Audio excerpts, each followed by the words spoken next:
Hey everyone, I'm Sid Evans, editor-in-chief of Southern Living. I'm speaking to you from my dining room here in Birmingham, Alabama. Welcome to our virtual panel discussion called Rediscovering the Southern Home. One of the things we've seen at Southern Living is that people are really seeing their homes through fresh eyes right now, and that's some of what we're going to talk about today. But before we do that, and before I introduce our panelists, I just want to introduce our sponsors, Englishman's Fine Furnishings. And if this works, then we're going to play a short video. Hi, welcome to Englishman's. My name is Anna O'Connor. I'm the showroom manager here at Englishman's in ADAC. We have been a staple in the design community for well over 30 years. We have English and American-made products. We carry English country, traditional, and classic. We focus on tables, desks, upholstery, and leather seating, as well as accessories and case goods. We are a prime source for your Southern home. If we don't have it in stock, we can make anything for you, and we can customize from any of our beautiful unsurpassed woods. Additionally, we have a 15,000 square foot showroom on South Atlanta Road, or you can visit the website at englishmansfurniture.com. Hope to see you soon. Thank you.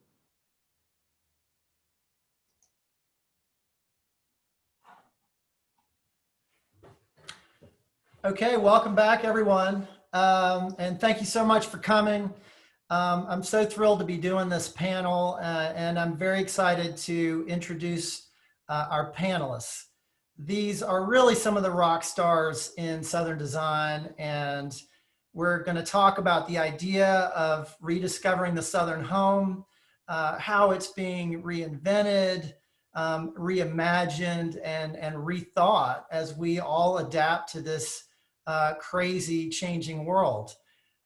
First of all, we have Dana Walter. Dana is a neighboring Birminghamian, right down the road from me. She's an award-winning designer here in Birmingham.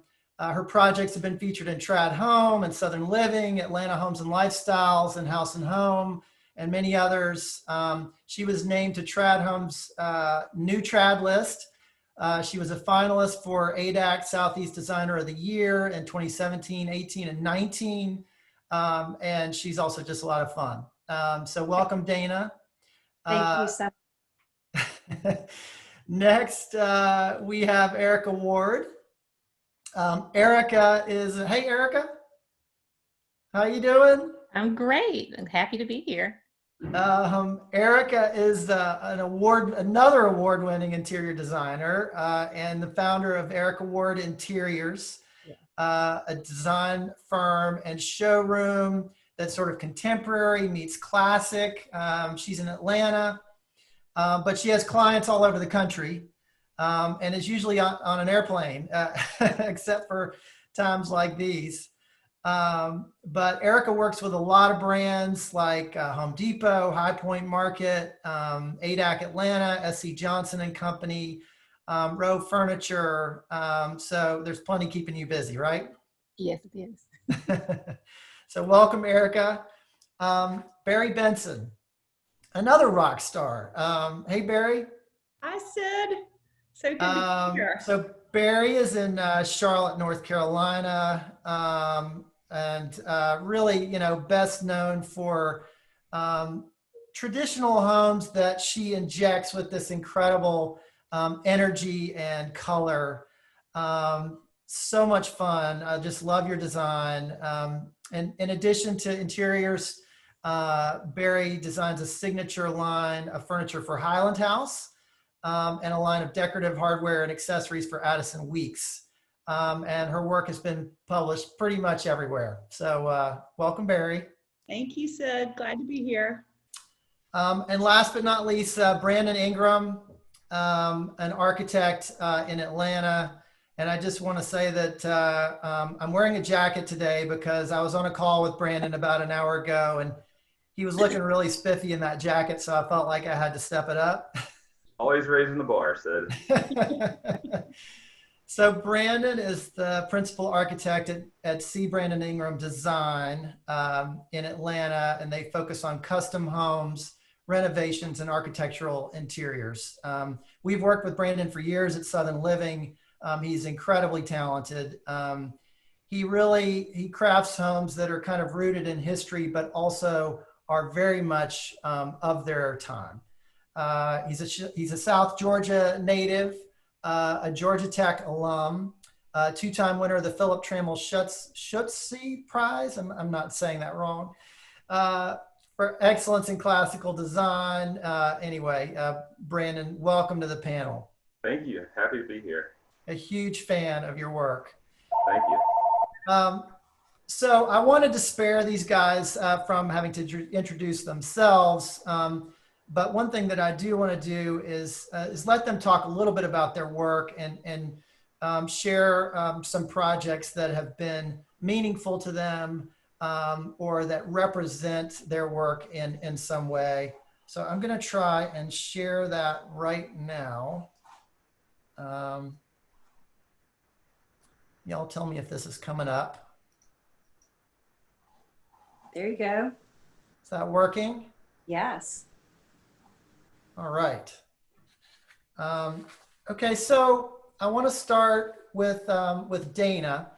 And what a gorgeous space, Dana. So tell me a little bit about this space and what it kind of represents about your work and why you enjoyed working on it. Thank you, Sid. Well, this home is a new home in Birmingham, and it's a vast home. It's a big home, and with it being new, the architecture was not terribly strong. So I was trying to find ways to tone down its vastness, to make it more warm, make it more inviting, and to make it not feel quite so new. I think that's kind of a Southern thing, is that, you know, we want our homes to look like they have some age and character and it looks collected. And while a lot of my interiors are neutral, there's always something, you know, dark or that will help ground the space. And so what I did with this living room is we designed and custom created this, I think it was like 14.6. It's really, really tall, upholstered screen. And the ceilings in there, I think, are 22, 23 feet high.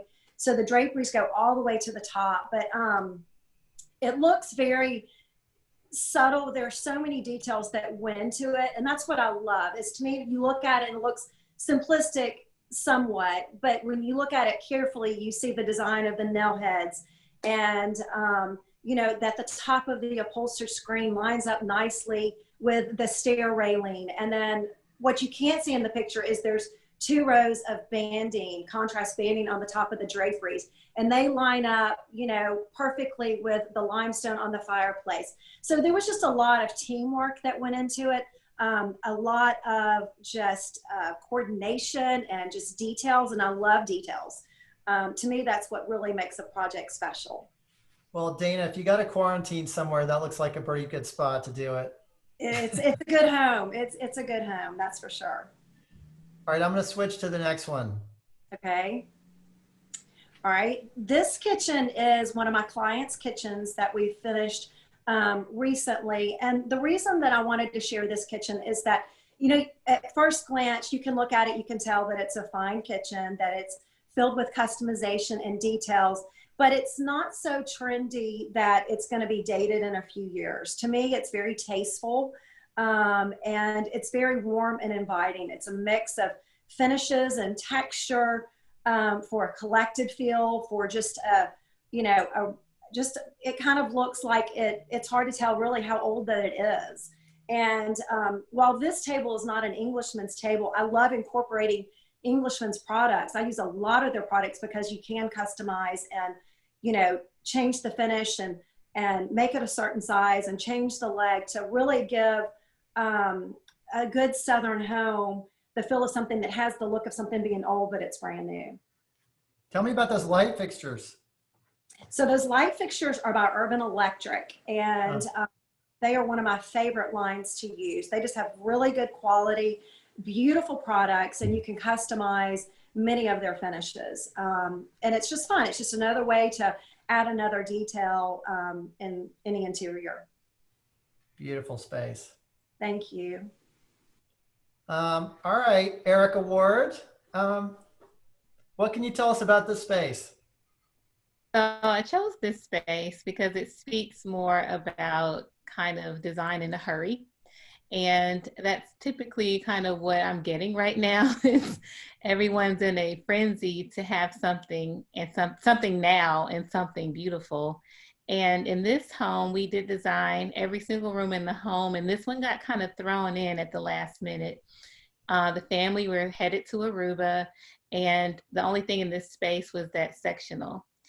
And so there was some artwork leaned up against the wall, and it was just kind of like, well, while you're doing that, can you just go ahead and do that? We'll take care of it when we get back. And so that's what we did. And I'm really proud of this space, one, because we had to put it together so quickly, but two, I know they're using this space every single day, especially now that we're spending more time in our homes. To me, it exudes warmth, it exudes culture, texture, just as Dana had spoken about before, and color. So I really enjoy using color in my work. At all colors, I don't think there is a color that I don't like. And, I'm not afraid of color or pattern, as you can see here. And then the other thing that I really am spirited about is creating timeless design. And I don't think you could ever put a date stamp on this room. It does feel more collected to me. It feels like it's well traveled. If you look at the pillows and some of the details there, the rug, you can't see that it's jute, but you can assume that there's some type of texture there. I design a lot for families actually, and this is a family-friendly space where the homeowners, sometimes it's a husband and wife, they're kind of battling it out about what's comfortable. And, the husband chose this leather sectional with cup holders, and that was comfortable for him. But we brought in some soft goods and made it even more attractive. Made it something that has obviously gotten some attention now, right? And so it goes back again to really, really putting forth what the client wants and adding our professional polish, to get a result like this where, it's what they want, but it's also something that's representative of how hard they work and allows them, it's approachable also where it's very comfortable for them. Beautiful space. Thank you. All right, Eric, I'm going to click to the next one. Okay. All right, so this is the same house. Same couple. This is the second home we designed for them. And this was a much bigger home than the first home. And we brought in several items from the home that we had designed before. Everything new is here in this picture. The strong point here, I believe, would be in the use of color on the ceiling. And this was a very angular room, and I did not want to emphasize that as much. So that's why we put the color on the ceiling to really emphasize the tray there and give it a little bit of depth. Left the walls neutral and applied that same color tactic on the drapery. You can't see there, but it's a really pretty embroidery on the length of that drape. The other thing that's gotten a lot of attention in my portfolio has been that table and that kind of bulbous shape on the legs. I think that also helps to round out a room that has a lot of angles. It gives it some softness, as well as the skirted chairs and the soft palette in the rug. That's so fun. Thank you. One more. Oh, okay. Okay, I know you chose this one too. I'm especially excited. This is my kitchen, and that's my son at the table. And you think about family first and foremost for me, because we always spend a lot of time at home, and my kids are homebodies, and so it's been a pretty okay transition for us, as spending as much time as we have had to spend at home. We renovated our kitchen last November. And I preserved a good bit of the existing cabinetry, just took out probably about a 7-foot section or so, had the custom vent hood cover made and painted everything white, and then went back with some really fun iridescent tiles I love to travel, as you said before, and I wanted my kitchen to feel well traveled, and I lean towards more toward the Caribbean or to the beach, and these tiles are kind of reminiscent of an ocean, and I love it. I'm not a cook, don't really like being in the kitchen, but I like being in my kitchen. And so this was just kind of an exercise in showing clients how we create something that speaks to who they are. I'm really big on making home a sanctuary. My kitchen is a sanctuary for us now.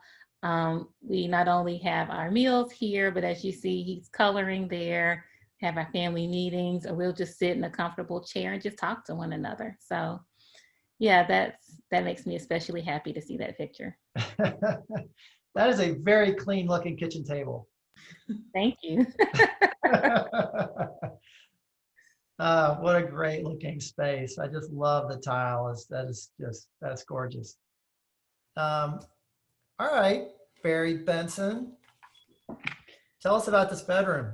So I guess where we start, where our firm always starts with any house that we are designing, we start with the client. And this client, just to give you a little background, she's a gallerist. She owns a gallery in Charlotte, and she's very well traveled and is a big collector, not only with art, but also with furniture. So we had the luxury of collaborating with her on creating a great furniture collection. And some of that is shown in here, it's a very traditional house, but as you see, there's a nice mix. There's a Royer, French mid-century Royer chandelier there, and a Finjul sofa at the foot of the bed, along with the Milo Bauman sofa in the back.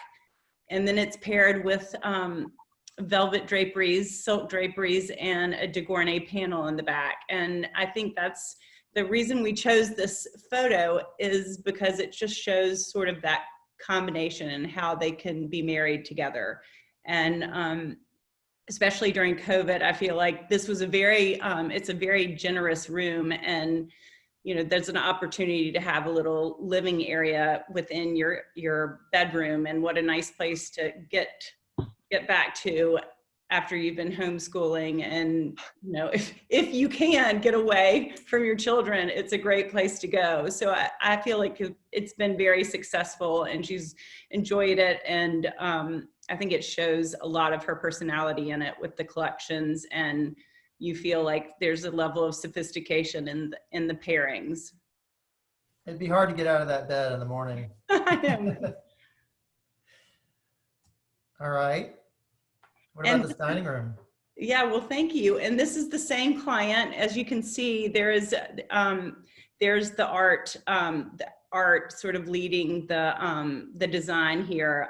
The ceiling is actually done by one of her artists that she represents, Damian Stamer, and he actually, his response to this dining room is he wanted people to look up and imagine that they were looking through the trees, not too literally, but just with a little bit of graphics. We loved that. There were all different types of conversations around it, and it was very fun to work with a modern, a contemporary artist and talking about the design. He wanted our opinion on it, and he also had a lot of different ideas. And I love that the Jansen table, things are very traditional with the Venetian chandelier, but then the Donald Judd piece in the back over the credenza in the back. So I think that the pairing is really fun. And then just a little bit of whimsy with the peacock, which actually was borrowed by a friend and never has left. He seems to be so happy there that nobody wants to move him.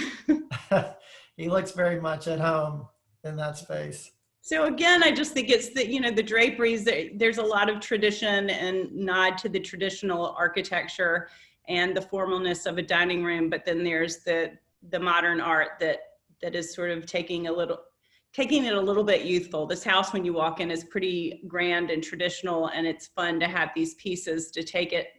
It brings a little youth to the house and So personality. All right, Brandon. Now this is a house that I'm very familiar with because this ran in Southern Living. Well, it was actually the guest house of this one that was in Southern Living a couple of Oh, well, years that's ago. right. Yeah. That little guest house, that tiny little 800 square foot house that's just over to the left of this. But this particular house is it's set in kind of the beautiful setting of North Florida, kind of just north of Tallahassee, below Thomasville. I think there's always something special about designing a house in the South, whether it's Georgia, Florida, Arkansas, Kentucky. Having that palpable sense of place that the South has, always gives us, in terms of designing houses, special opportunities to really rise to the occasion and create a space and a house in particular that really does, impart its own presence in that sense of place. This house, like I said, it's got the little 800 square foot cottage counterpart, but it's one of my all-time favorite houses because it's one of my all-time favorite clients, which always helps. I'm sure you guys would all agree that good clients make really great projects.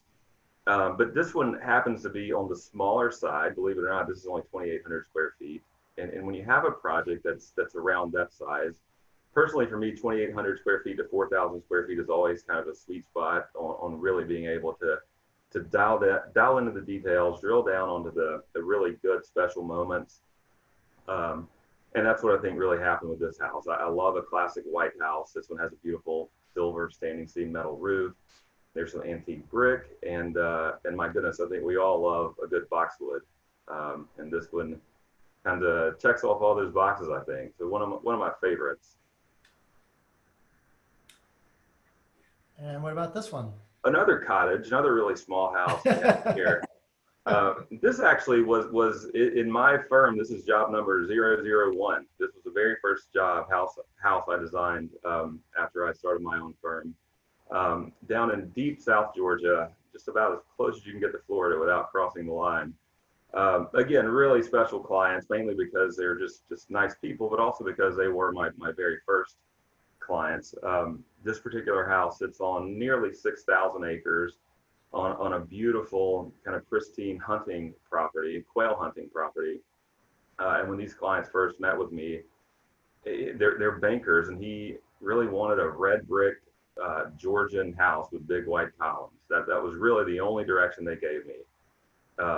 She wanted a fancy staircase, so we gave her that. But we just kind of had carte blanche to create really a centerpiece for the 6,000 acre property. And I think, it really does that same thing that I mentioned before in creating a sense of place, a sense of home, a sense of arrival, that I think every good Southern project really needs. This one certainly is formal, but we still imparted elements of more casual, more humble attitudes, especially with that garage wing over to the left, and there's little additive attitudes happening on the right. So again, a really wonderful project to start a career with, for sure. Looks like a nice little retreat. Very, very comfortable, very cozy. All right, I'm sharing this. Okay, so, well, listen, the title of this panel is Rediscovering the Southern Home. And, as I said earlier, we've been hearing so much from our audience at Southern Living in terms of, how they're rethinking their homes. They're seeing their homes with fresh eyes. They're newly frustrated with their homes in ways that they weren't before. They have homeschooling, they are working from home. And so there's just been a lot of focus on the home. And I think in a lot of ways, there's a new appreciation for our homes. It's not just a place to hang your hat and to get some sleep. It's a place where you're going to spend a lot of time. And I do wonder whether there is going to be kind of a fundamental shift in the importance of the home that's going to outlast everything that we're going through with this pandemic. But I wanted to just kind of go around and hear from you guys. I'm curious, what are you hearing from your clients in terms of the way that they are looking at their homes with fresh eyes and asking for rooms that maybe can be multi-purposed or multifunctional. All of a sudden they have to think about their dining room in a new way, or their kitchen in a new way, or their outdoor space in a new way. So why don't we kind of start with Dana? You want to kick that off? Sure. Well, I think something that we can all probably agree that it's been a stressful time, even if COVID hasn't, affected us directly.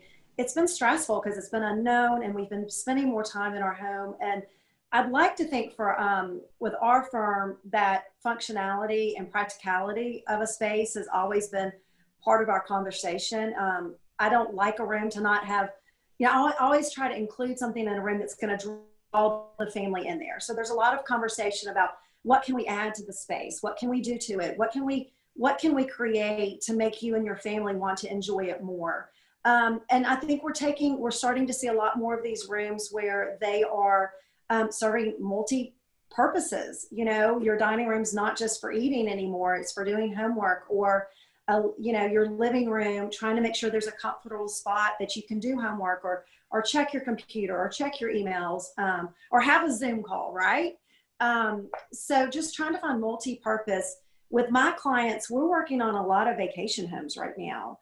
And, I was talking to someone that's in charge of developing a beachside community. And they said there were lots that were sitting before this pandemic, and now they can't keep lots long enough. They're opening up new sections because people are just scooping up these lots. And I asked them, I was like, why do you think that's happening? And I think with people not being able to travel internationally, they're looking for places to escape that they can drive or make in a reasonable amount of time, whether, flying or whatever, to have that feel of escaping to somewhere new and unique. So it's going to be interesting. I don't know what's going to happen down the road, but we've definitely seen a shift. Erica, what about you guys? Yeah, same thing. I think the emphasis has been how to make this home a sanctuary instead of a pit stop. And, we all live busy lives, and we're in and out, eat a couple meals, watch a movie if you have time for that, and raising children, then you go to bed, and not really take much time to look at what's on your four walls or what's not on your walls, not really consider how comfortable the chair is because you're not sitting there long enough to understand that this isn't working for our family, right? So true. And so I think, so what's happened is that people have had way more time to spend at home and really doing the self-assessment, so to speak, of their spaces, because when they call us, they already know what they want for the most part. The other part to that is really exploring the outdoors, even in their own backyards. So I have a couple clients installing pools. And so then they want outdoor furniture as well, because, I've always said, you pay for the whole house, you pay for the lot, so utilize all of it, right?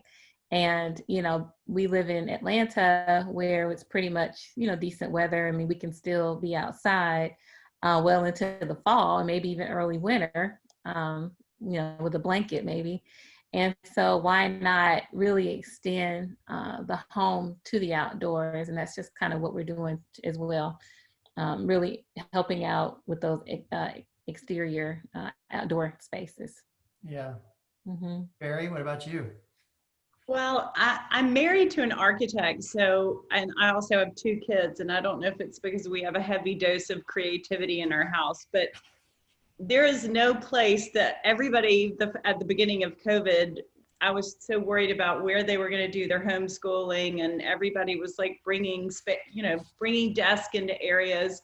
And what I realized after about 2 weeks, no one stayed in the same place at one time. So someone wanted to be in the dining room, then someone wanted to be outside, and then someone wanted to be in the kitchen. So, I mean, to your point, Dana and Erica, I think that these rooms, I don't want the formal living room or the formal dining room to go anywhere, but how about making places to tuck your bags or your your pencils or having a fabulous bag that carries it all, which I tend to try to do because I'm always going from my house to my office now. So I think that, you know, having definitely ample cords available. I mean, we all have laptops now and iPads, so it's very easy to move from space to space. And I do think that life is a little bit more fun when you can have a different environment. And so all these rooms are just turning into multi-purpose rooms, which has actually made my house a lot better because I feel like it's got a lot more function and a lot more information. And we're, you know, like you said, outdoor rooms where we've made our patio a room and another courtyard a room, and we're just getting bored being in one space. So we're just making sure all the spaces feel good to us.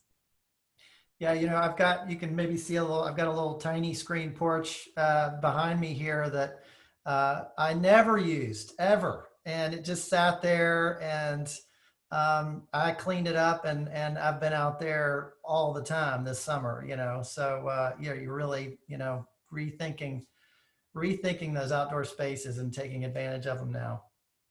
Brandon, how about you? Yeah, well, I mean, I think that the days of overly specified and overly specialized rooms might be kind of waning. First thing that comes to mind is the notion of a drop zone. Remember 3 or 4 years ago when everybody had to have that drop zone where every kid's book bag had a place and everybody came in and put one thing in one place. I think now we're realizing that our whole houses are really drop zones. It's really difficult to say book bags go here, notebooks go here. You know, my wife and I are working on the renovation of our house right now, and we're really working hard to avoid that mentality of, you know, forcing our 3 kids to come in and put things where we want them to go. In reality, our house is their classroom, and their book bags are going to go wherever they are. And so I think there's a little bit of shift in that. I certainly agree that there's a shift in people looking to do second houses, like Dana was saying, you know, retreat houses, vacation houses.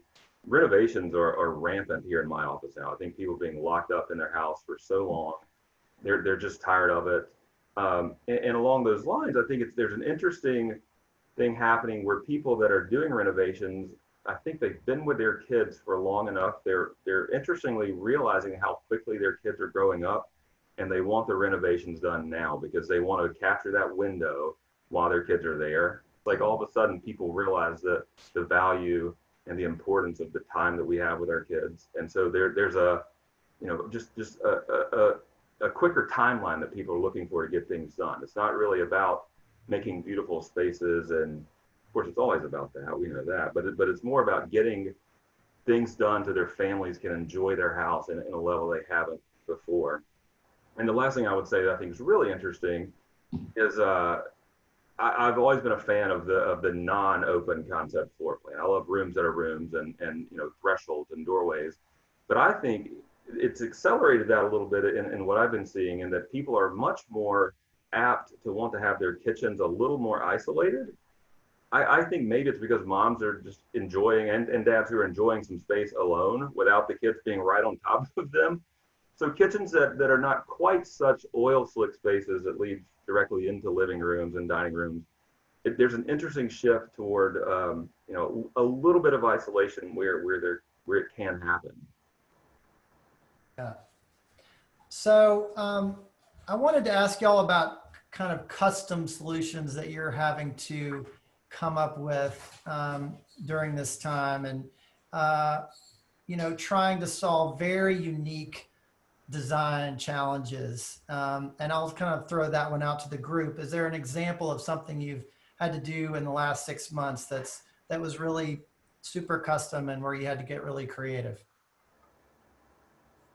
So probably at the top of end of the last year, top of this year, we had a couple to move here from Seattle, complete renovation.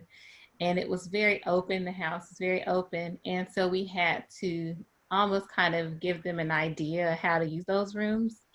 Because how many seating areas or how many living rooms can you have on one floor? So in one of the areas, there used to be a sunken bar, very, very old school. I'm sure it was a highlight during its time, but it's run It its was course. Party Central back in the day. Probably was.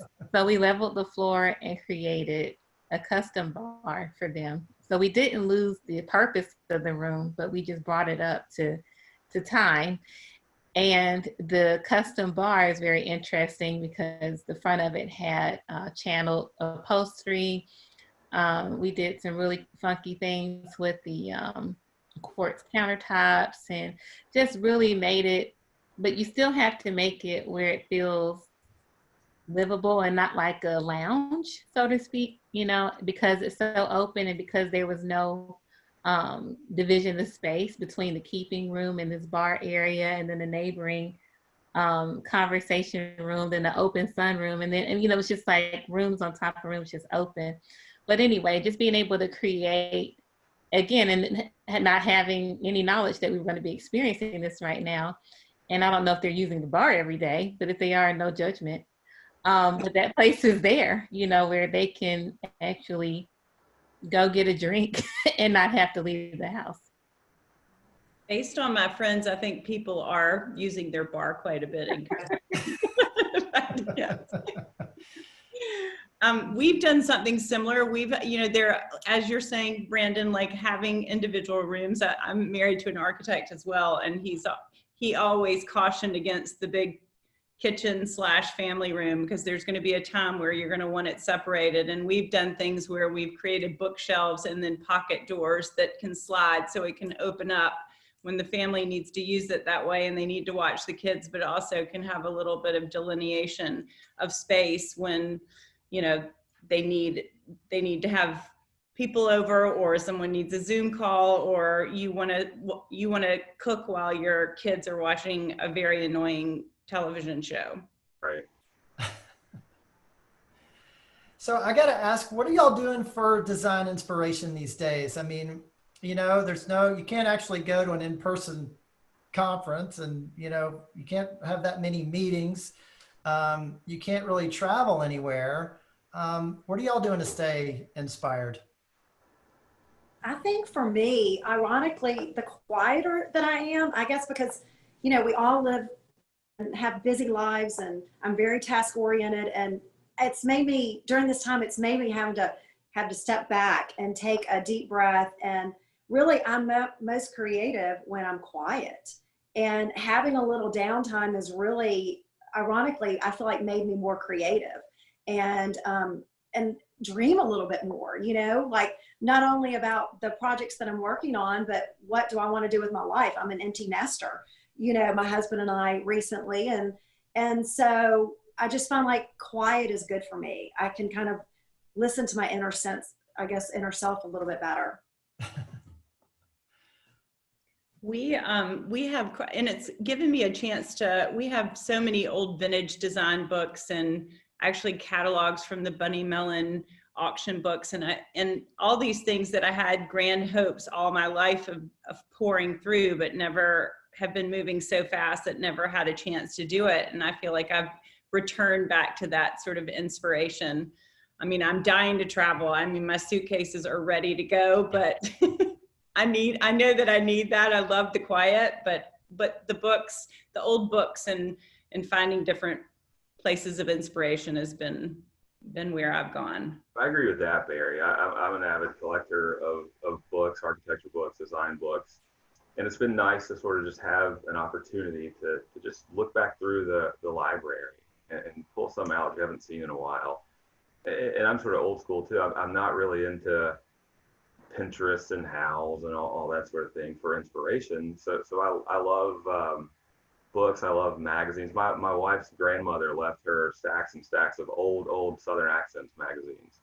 And looking back at those from 1970 something, 1980 something, and seeing classic design that just stays relevant year after year after year after year, there's something so inspiring about that. And Oh, also, we missed that one. I know. That one still hurts. her grandmother had tons of old Southern livings too. So just seeing that quality of design just never goes away, it never goes out of style, and there's a lot inspiring about that. And just the variety of clients that come in. I think you guys would all agree with that you always find inspiration from your individual clients. They come with different needs, different requirements, different attitudes and backgrounds.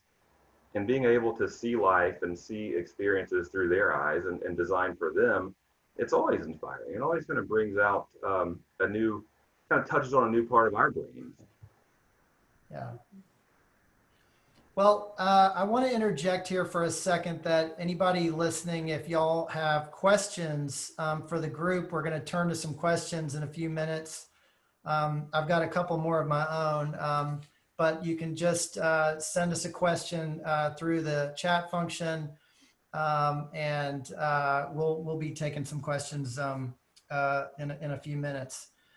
So, in practical terms, how are you guys dealing with client meetings and meeting with architects and that kind of thing?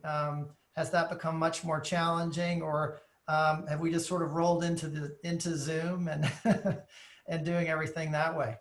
Erica, what about you? I'm sorry. What was it? I was reading the chat. I'm sorry. Could you ask the question The again? client meetings. How are you managing client meetings now?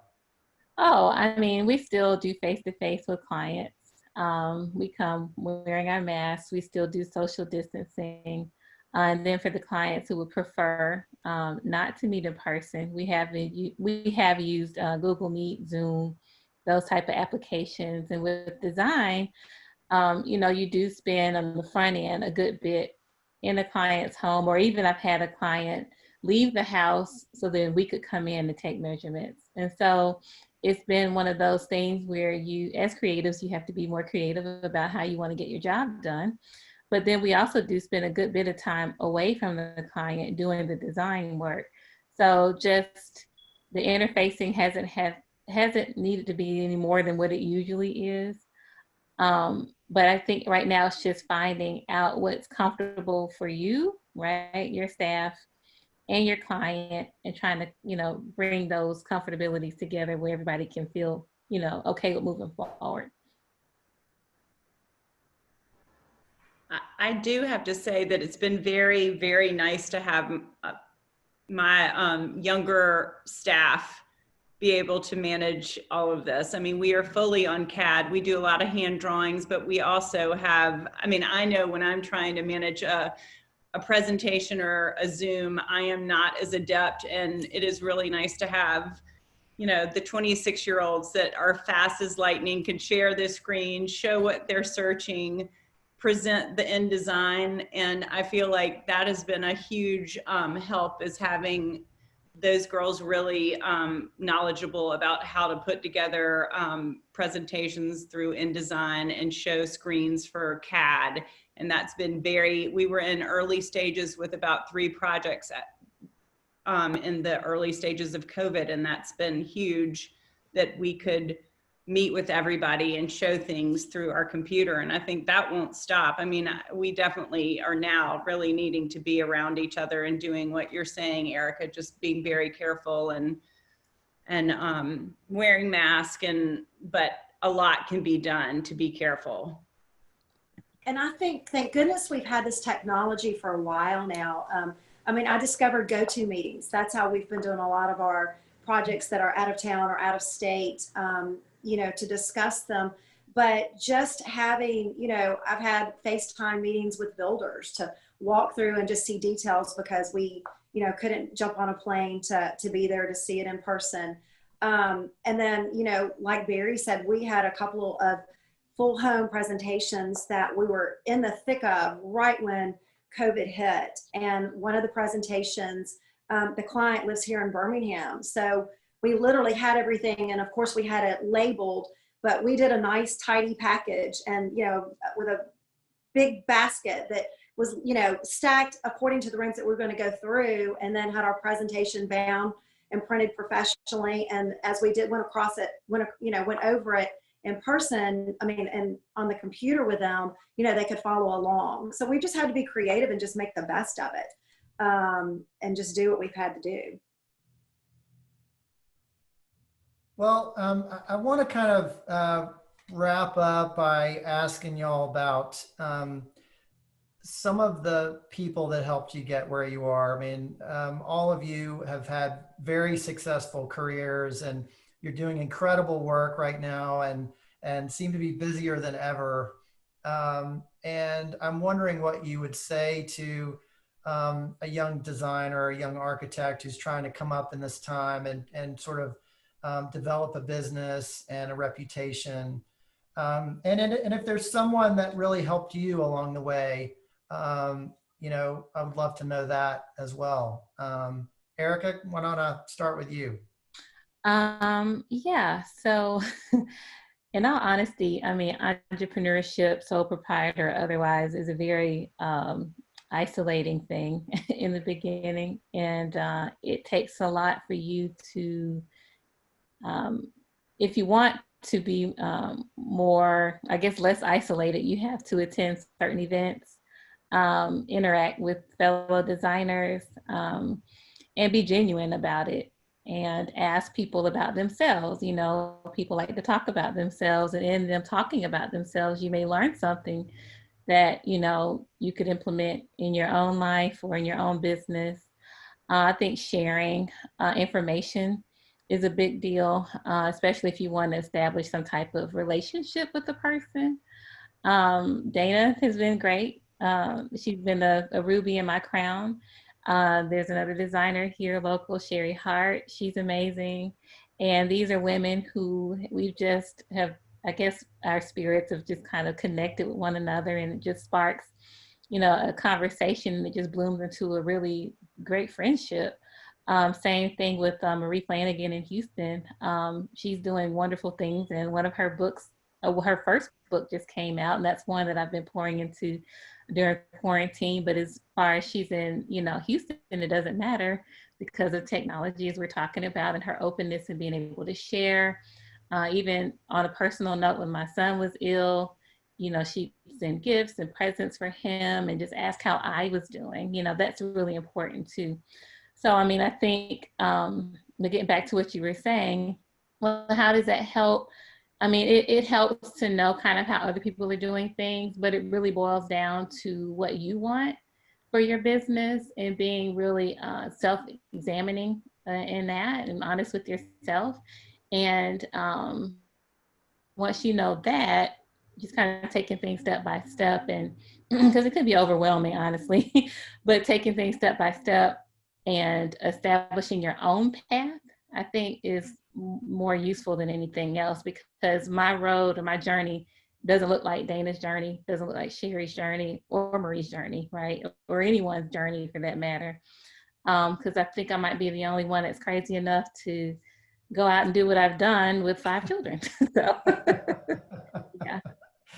I think for someone starting out, said, I think maybe to Erica's point, it's important to find what speaks to you, what speaks to your soul, and if you're going to make a career out of it in the design industry, it's got to be something that's real and really in you.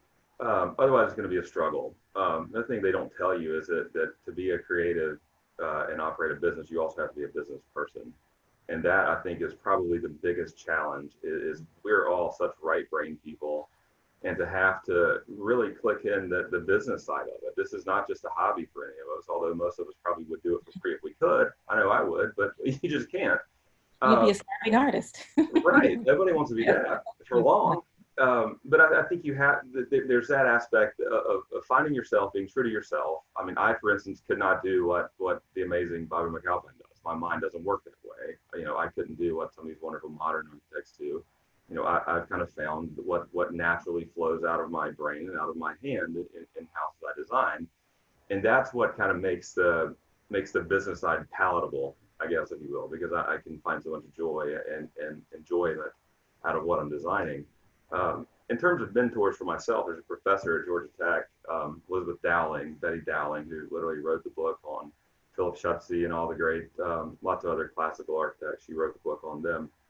Kind of became a really good friend of mine, basically nurtured me through Georgia Tech's modernist program, which I was never intended to be a modern architect. So Betty was kind of the one classicist and historian at Georgia Tech, and became a good friend of mine. And my first job internship out of college was with guy who's now a good friend of mine, Stephen Fuller, who I know has an excellent relationship with Southern Living as well through many, many years. And really his influence and impact on designing houses that can capture a flavor and capture a spirit of a style, a spirit of a precedent without being, you know, such strict academic designs. I think that's something that's really stuck with me throughout my career. Barry? I feel like one of the best things that really helped me is working for a really large firm. I worked with Hirsch-Bedner, which is a hospitality design firm. My boss was Chuck Tuning. I don't know if anybody's familiar with his work. If not, you should look him up. He is so talented.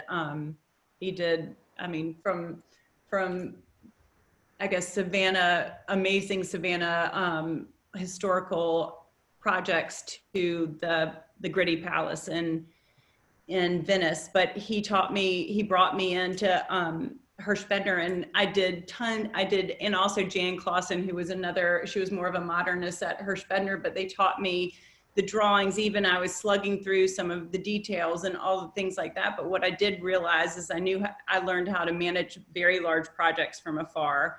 And I also realized that I like residential design. I still do commercial design, which I love, but residential design really spoke to me, and a lot of the decorating portion, but I love that I can do the drawings as well. So a job like that really taught me that. But one thing I did not get was the business side, which you're talking about. And I didn't work for a small firm. I went straight into design, owning my own design firm. And I have hired around me that my weaknesses, but I do wish that I would tell upcoming designers that maybe do online. Now you have this option to do online business school or online mini business programs. And I think that I actually want to take a few online. Every time I say it, Instagram hears, and Harvard Online Business School pings me, or Wharton. I don't know if I could get into those schools, but I do think that understanding a little psychology and psychology classes and a little business would be a great thing to round out your design background before you start your own business. And I completely agree with both Barry and Brandon. The business part it's hard being a small business owner, and sometimes you feel like it's feast or famine. You have so much on your plate, and you always have to constantly keep the pipeline full, but it's hard to do so when you're busy and you're can't seem to get through what you're doing. But I would say everybody's design aesthetic is different. I am who I am, Erica's who she is, and everybody's style is different. So it's more of a sharing ideas and having people that you look up to that are really good in certain aspects. I guess about 6 or 7 years ago, I did one of Toby Fairley's classes for the business side of interior design. And it really changed my business from a financial, perspective, because it just made me charge differently. It made me look at my business differently. It made me decide on, which clients that I wanted to work with, which clients were not a great fit for me. And I think you have to constantly be looking for mentors and how people do things and what can we do better, because the industry is changing. I mean, as we've seen in the past 6 months, it's constantly changing and growing. And isn't it nice, Dana, that within our industry, there's just a lot of nice people, and we can be inspired by each other. We can be friends with each other. We can be different people and go our own different road. But I'm inspired by so many people in our industry, other architects, other designers, other people that are creative, and it's so inspiring to see how they do certain things, how they solve certain problems, how they run their business. And like I said, they're for the most part, for the vastly majority of those people, they're just nice people. And I think any of us could call them up and say, hey, how in the world do you deal with a client like this? Or how do you, and it's really helpful to be in our situation, but also be in a community as friendly and helpful as ours is. I agree. I mean, I have a handful of friends that are designers, and if I have an issue that comes up with a client or a client project, I mean, they don't think twice when I call them and ask, hey, how would you handle this? Or will you read this email and tell me what you think? Does it sound okay? Am I relaying my point in a good way? Because it's, you know, it's hard sometimes. I mean, it's hard. It's hard being a small business owner, you know, and keep it afloat, especially when you don't know what the future is going to hold. Right. So, Well, let's hear it for nice people. yeah, We need Amen. more of those. yes. Well, y'all, I feel like we have burned through most of our time. I'm sorry that I do not have more time for questions, but there is at least one question that is a burning question that has to do with Erica's kitchen. I want to share that. All right, I'm going to try and share my screen again. Can y'all see that? Yeah. So, all right, Erica. Yes. So you've got to tell us about this hood. Okay. Yeah. And So prior to that hood being there, it was just a cabinet with a microwave. And we never used the microwave. And instead, we put in a insert by Zephyr, really powerful. I think it's the Monsoon we put in there, and had a custom hood cover made, as opposed to going out and buying one in the marketplace. I have a really great relationship with my carpenter, and it was something that I just drew out on a piece of paper and asked him to build, and so he did. And so that's the story behind the vent hood cover. And I think someone asked if it was cost effective. You know, depends on the material that you use to fabricate it. Dana vent hood, was that metal, Dana, in the kitchen that you showed, the black one? Yes, it was. Yeah. So this was wood, and you know, it's either going to be metal or wood, or I've even seen some where it's metal probably underneath and then plaster on top of that. So I guess it just depends on the materials used to create the vent hood. But it has a story. It's something that I crafted on a napkin. It was done by somebody who I respect and adore, my carpenter, and it works for us, and I love it. well, it looks great, Thank you. as does that kitchen. And then there was also a question about for Dana about the class that you mentioned. What was the class that you were referring to? Oh my goodness. I can't remember what Toby called it, but I'm sure you could reach out to her. I don't know if she still does it. But it was the ins and outs of running an interior design business. Look Toby up because she's doing some classes now. I'm not sure what, but it would definitely be worth a Google search. Okay. Well, y'all, I'm sorry that we've run out of time, but I've just loved talking to you, and I hope that hope the audience enjoyed it as well. So thank you guys so much for doing this. And I want to thank Mackenzie Johnson too at ADAC for wrangling all this. I don't think she's gotten much sleep the last couple of weeks. So thanks, Mackenzie, for everything. Thank you. Dana Walter, Barry Benson, Brandon Ingram, Erica Ward, thank you guys so much for being a part of this. Thank you for Thank having you, me. Sid. Fun. A lot of All fun. right. Thank you, Sid. Goodbye. Bye, guys. Everybody. See ya.